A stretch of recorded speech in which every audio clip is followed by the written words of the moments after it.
Bill, I know you've had a lot of history in your family and that you would like to share with us, and I'd like to give you the opportunity to just share a little bit. Thank you. Oh, thank you, Joe. You know, it was at the urging of Joe and Kelly that I finally bring out part of our family history that got lost somehow. It's a story that's never really been told. It's a story that I heard originally from my grandfather probably 75 years ago. And it was so dark and full of rumor and everything that I don't think I just passed it on.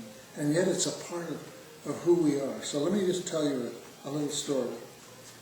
It goes back to Dublin, Ireland in 1885 when my great-grandfather, Jack O'Reilly, was a boxer in those famous Dublin boxing clubs. And although the details are sort of murky and everything, he killed somebody in the ring one night, and after that they banned him from fighting in Dublin. And that was a very real tough time in Ireland at that time. There weren't many jobs available.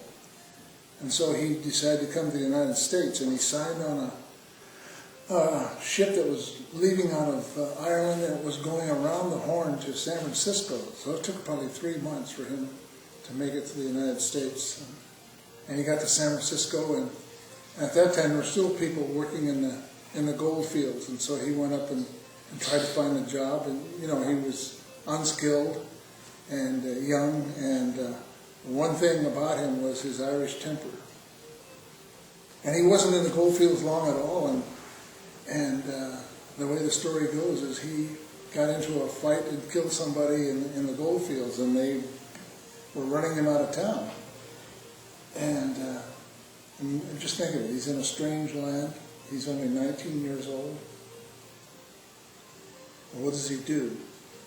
Well, he signed on to a Mormon wagon train that was headed south, and they were eventually going to go to Salt Lake City. And so he rode with the Mormons almost to a point south of Salt Lake City. And I don't know the name of the exact town, but I mean, he was Irish Catholic and he wasn't about to become a Mormon. And so it became clear that he had to leave them.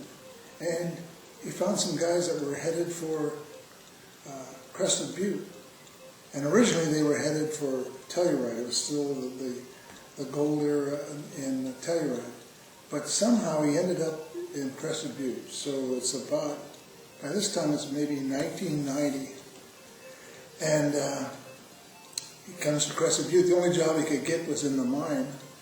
And a guy named Bill Wiley was the owner of the mine. And that name's important in the story. I'll tell you why in a minute. But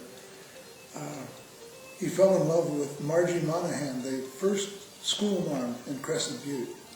And they had quite a courtship. And after 2 or 3 years, they got married. And not long after that, they had a girl whom they named Hazel. I hope I'm not going too fast with all this, but this is the way I remember it being told. His temper was still a real factor, and one night after heavy drinking, I heard that he threw somebody through the front window at a bar called Kachivers or something like that. And he came home and they got into a big fight, and she stepped out on the porch, told him to go find somewhere else to sleep, and she slipped and fell on the ice. But a neighbor said that he saw Jack hit her before she fell. and she died from the fall. And so it was easy then for a jury to convict him of murder. And think about it now, he's got a 3-year-old daughter, and in this new country, and now he's being convicted of murdering his wife. And Bill Wiley, the owner of the mine, was able to take the little daughter, whom they named Hazel. He took her and told Jack that he would, forever, however long he was gone, that he would raise Jack's daughter. And it was just at the same time that they just built the new prison at Canyon City.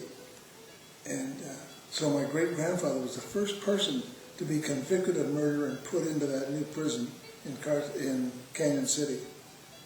And God, he was there from That was 1900. He was there clear up to World War II. By that time, he was in his 70s. And as luck would have it, the government during World War II was trying to do some experimentation with a new drug that seemed to be popular all around, and it was THC. And so my great-grandfather became part of that original government experiment, and he did a lot of experimenting with THC. And at the end of World War II, I think it was 1946, he was awarded a plaque for his work with the government, and they were going to parole him the next year. The governor had promised that, but he died. He died just before that could happen. And somehow, I don't remember who did that, but somebody brought his body all the way back to Crescent Butte for burial. And he, because of his work with the government and everything, he was sort of a local hero. And they buried him out in the cemetery there in Crescent Butte. And if you're ever in Crescent Butte, you go up to the cemetery up there on the hill, go to the very far corner in the back, and you'll find his gravesite there. He's still there, Jack O'Reilly.